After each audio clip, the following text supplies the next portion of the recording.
Hello students, आज हम अपना नया टॉपिक पढ़ने जा रहे हैं RTL। RTL का मतलब होता है रजिस्टर ट्रांसफ़र लैंग्वेज। जब आप कभी भी कोई ऑपरेशन अपने कंप्यूटर्स के अंदर कराना चाहते हैं, चाहे वो सिंबॉलिक हो या किसी भी तरीके से आपने उसको रिप्रेजेंट किया हो, तो जितना भी काम आप इनपुट लेने का, आउटपुट लेने का, प्रोसेसिंग कराने का, जनरली जो आप काम करते हैं वो रजिस्टर्स के अंदर करते हैं और रजिस्टर के अंदर ही हमारा ज़्यादातर प्रोसेस कंप्यूटर के अंदर होता है। तो कंप्यूटर के अंदर रजिस्टर से थ्रू हम काम करने के लिए रजिस्टर ट्रांसफ़र लैंग्वेज का इस्तेमाल करते हैं। आखिर ये जो लैंग्वेज है हमारी RTL, हम इसको शॉर्ट में कहते हैं, ये हमारी लैंग्वेज क्या होती है? अगर हम इसके बारे में बात करें, the register transfer language is the symbolic representation of notation use to specify the sequence of micro operations. देखिएगा, जितने भी हम अपने माइक्रो ऑपरेशंस करते हैं रजिस्टर्स के थ्रू वो हम किस में करते हैं? रजिस्टर में करते हैं। माइक्रो प्रोसेसर के जितने भी ऑपरेशन होते हैं और वो जिसलिए यूज़ किए जाते हैं वो RTL नाम की लैंग्वेज हम इसको कहते हैं कि इसमें यूज़ करते हैं। Register are usually used by capital letter, यानी कि कैपिटल लेटर में, कैप्स लॉक में आप इसको यूज़ करेंगे, ठीक है जी। और इसके जो नंबर होते हैं, आपके जो न्यूमेरिक हैं, वो भी आप नंबर के फॉर्म में यूज़ करते हैं। इसमें लिखा हुआ है register are usually used by capital letter and are sometimes followed by numerals to denote number of register with similar function, ठीक है, स्मॉलर फंक्शन। कुछ छोटे फंक्शन भी होते हैं, कुछ रिलेट करते हुए फंक्शन हम लोग यहाँ पर यूज़ करते हैं। कहने का मतलब है कि आप उसमें न्यूमेरिक वैल्यूज़ भी हो सकती हैं और जितने आप लोग रजिस्टर में जो भी आप ऑपरेशन आप अपने कराएंगे, उन ऑपरेशंस के लिए रजिस्टर में क्या यूज़ करेंगे? कैपिटल लेटर में यूज़ करेंगे। जैसा कि आप नीचे देख रहे हैं MAR, इसका मतलब होता है मेमोरी एड्रेस रजिस्टर। MDR इसका मतलब होता है मेमोरी डेटा रजिस्टर। उसके बाद है PC, program counter, IP instruction pointer, R1 R2 R3 process register, R1 R2 and R3। ये हमारे पास कुछ कमांड्स हैं जिसके थ्रू हम अपने रजिस्टर में कोई ऑपरेशन परफॉर्म कराने का काम करते हैं, ठीक है। किसी भी लैंग्वेज, मतलब माइक्रो प्रोसेसर में अगर आपको कोई काम कराना है तो वो RTL के थ्रू हम लोग यहाँ पर इजीली करा सकते हैं। अगर हम दूसरे शब्दों में बात करें कि the symbolic notation use to describe transfer among register is called register transfer language, ठीक है। Register transfer language is a conventional tool to describe the internal organization of a digital computer in concise and precious manner. It is also used to facilitate the design process to digital system, यानी कि किस तरीके से आप अपने programme को बनाएंगे, यानी कि आप प्रोग्रामिंग करने का क्या तरीका होगा, किस टास्क से, किस सिंबल से क्या चीज़ एक्सेस करेंगे, वो हम RTL के अंदर करते हैं। अब हम देखते हैं कि आपके सामने एक टेबल बना हुआ है, जिसमें टेबल में हमारे पास में 3 चीज़ें हैं। सिंबल क्या होंगे उसका डिस्क्रिप्शन देंगे और उसका एक एग्जांपल हम यहाँ पर देते हुए चलेंगे। सबसे पहले अगर हम सिंबल्स की बात करें तो लेटर्स एंड हमारे पास में न्यूमरल्स होते हैं। वो क्या करते हैं? डिनोट ए रजिस्टर, यानी कि रजिस्टर्स को डिनोट कराते हैं। एग्जाम्पल जैसे IR है, DR है और R2 है। ये हमारे क्या काम करने वाले हैं यहाँ पर? ये हमारे रजिस्टर को डिनोट कराएंगे कि इस रजिस्टर में वैल्यू कैसे जा रही है। उसके बाद बात आती है पैरेंथेसिस की। पैरेंथेसिस क्या होते हैं? जैसे छोटे ब्रैकेट्स हम जिनको बोलते हैं उन्हें पैरेंथेसिस कहते हैं। Denote A part of A register, ये क्या है? ये दिखाते हैं कि इसके अंदर जो वैल्यूज़ या जो भी कोई हमने चीज़ डाल रखी है वो हमारे रजिस्टर्स का पार्ट होती है। फॉर एग्जांपल जैसे R1 है तो R1 के अंदर क्या है? R1 के अंदर 0 से लेके 7 तक की वैल्यूज़ हैं, यानी कि 7 तक का कंटेंट है। AR है, उसके अंदर L नाम का हमने कंटेंट डाला हुआ है। सिंबल आते हैं हमारे पास में एरो। एरो हमेशा लेफ़्ट टू राइट या राइट टू लेफ़्ट काम करते हैं, यानी कि लेफ़्ट होते हैं, राइट होते हैं, ठीक है। ये हमारे क्या डिनोट कराते हैं? ये ट्रांसफ़र ऑफ डेटा, यानी कि डेटा किस दिशा में ट्रांसफ़र किया जा रहा है और कैसे ट्रांसफ़र किया जा रहा है वो बताते हैं। एग्जाम्पल में आप देखें कि R1 को हमने कहाँ ट्रांसफ़र कर दिया? R2 में। दूसरा एग्जाम्पल इसका देखें कि R1 और R2 को हमने आपस में जोड़ा और हमने ट्रांसफ़र उसको कहाँ पे कर दिया? हमने ट्रांसफ़र कर दिया R3 में। यानी कि डेटा का ट्रांसफ़र किस तरीके से किया जा रहा है वो हम एरो के बिहाफ पर यहाँ पर बता सकते हैं, ठीक है। उसके बाद बात आता है हमारे पास में कॉमा। कॉमा क्या है? सेपरेट करने का काम करता है, सेपरेशन करने का काम करता है। ये बताता है कि भाई ट्रांसफ़र जो है वो डेटा का सेपरेशन होता है, ठीक है, सेपरेशन सिमुलेशन ट्रांसफ़र। जैसे हमने कहा कि R2 जा रहा है किस में, R1 में, देन उसके बाद कॉमा लगाइए,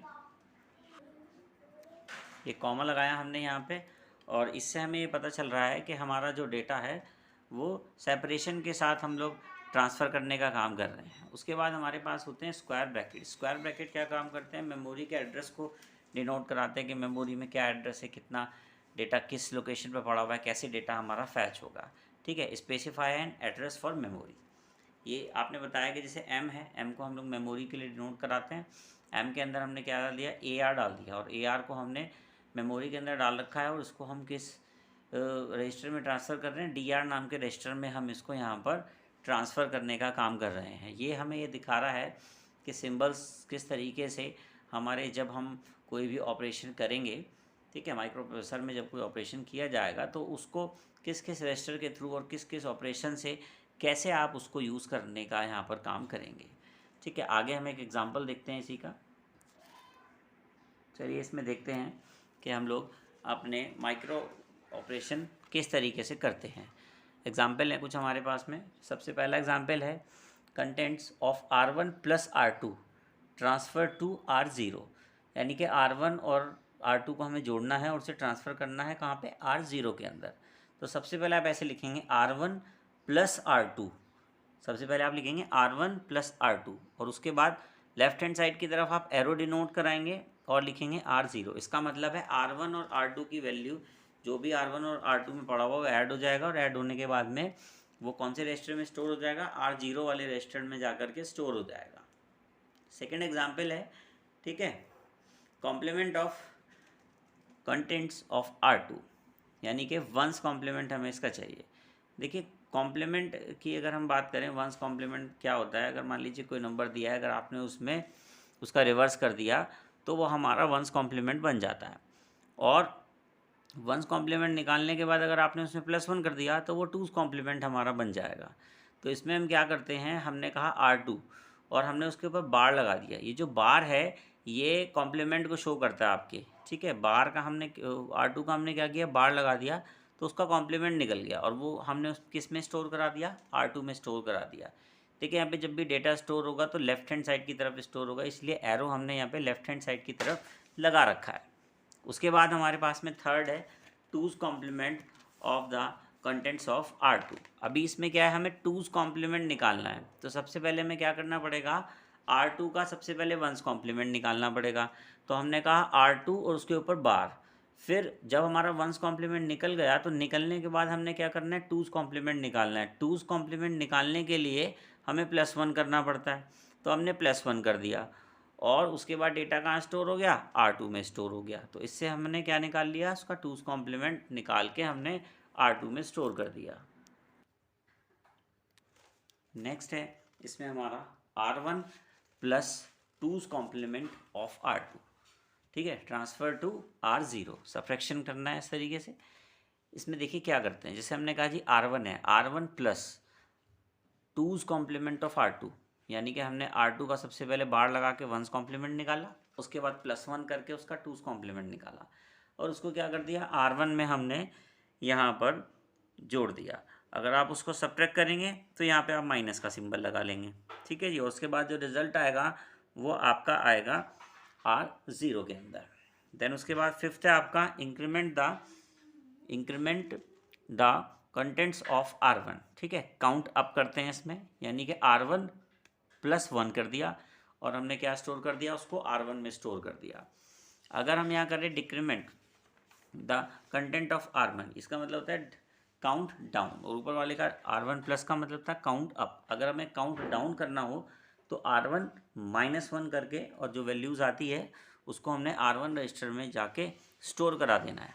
इस तरीके से ये जो हमारा प्रोसेस है, ये जो हमने एग्जांपल अभी अभी आपको बताए, ये माइक्रो प्रोसेसर पर आप इजीली अप्लाई कर सकते हैं यहाँ पर, ठीक है। ये उन्हीं के लिए है, माइक्रो प्रोसेसर के लिए। अब हम क्या करेंगे, लॉजिक्स के थ्रू हम लोग यहाँ पर यूज़ करेंगे। जैसे लॉजिक्स हम लोग यूज़ करते हैं लॉजिकल, जैसे कि एंड और एक्सॉर, ये सब। तो हमने लिखा है यहाँ पे रजिस्टर R1 की नोड निकालनी है। रजिस्टर R1 की नोड निकालने के लिए हम लोग क्या करते हैं, R1 पे हम लोग यहाँ पे क्या लगा देते हैं, बार लगा देते हैं हम लोग R1 पे, बार लगा दिया R1 पे, ठीक है। और जो रिज़ल्ट आया उसको हमने किस में स्टोर करा दिया, R0 में स्टोर करा दिया। अगर हम लॉजिक की बात करें, जैसे लॉजिकल है एंड और एक्सॉर, तो एंड की बात करें तो R1 कैप लगानी होगी यहाँ पे, ठीक है। R2, ये एंड के लिए हम लोग यहाँ पे माइक्रो प्रोसेसर में एंड अगर हमें यूज़ करना है तो हमने कैप का इस तरीके से कैप यूज़ करते हैं, ठीक है। R1 कैप R2, और उसको क्या करेंगे, R0 में स्टोर कराएंगे। और के लिए हम लोग एंड को उल्टा कर देते हैं, ठीक है। यहाँ पे हमने लिखा R1 और उल्टा कैप बना दिया, यानी कि V बना दिया छोटा एक तरीके से, और देन R2, तो किस में डेटा स्टोर हो जाएगा आपका, R0 में स्टोर हो जाएगा यहाँ पे आपका डेटा। एक्सॉर के लिए क्या करेंगे, एक्सॉर मतलब प्लस करने का होता है यहाँ पे, R1 प्लस, फिर उसके बाद राउंड कर देंगे, एक्सॉर गेट का सिंबल होता है ये, R1 एक्सॉर R2, और जो रिज़ल्ट आएगा उसको किस में स्टोर करा देंगे हम लोग यहाँ पे, R0 में, यानी कि हम लोग अपने रजिस्टर में उस डेटा को यहाँ पे स्टोर करा देंगे। अब हम लोग RTL की अगर हम बात करें, RTL is show the represent data flow. Basically क्या है, ये ऑपरेशन कराने का काम करता है, जितने भी ऑपरेशन ये करा रहा होता है उसका डेटा किस तरीके से फ्लो हो रहा है, किस डायरेक्शन में जा रहा है, क्या उस पर ऑपरेशन लग रहा है, इसकी सहायता से हम लोग अपना पूरा प्रोसेस यहाँ पर एग्जीक्यूट कर लेते हैं, और रजिस्टर ट्रांसफ़र लैंग्वेज को हम लोग यहाँ पे यूज़ करते हैं। इंपॉर्टेंट टॉपिक है, आप लोग अच्छे से इसको एग्ज़ाम के पॉइंट ऑफ व्यू से याद करेंगे, ठीक है। आज के लिए इतना ही, थैंक यू।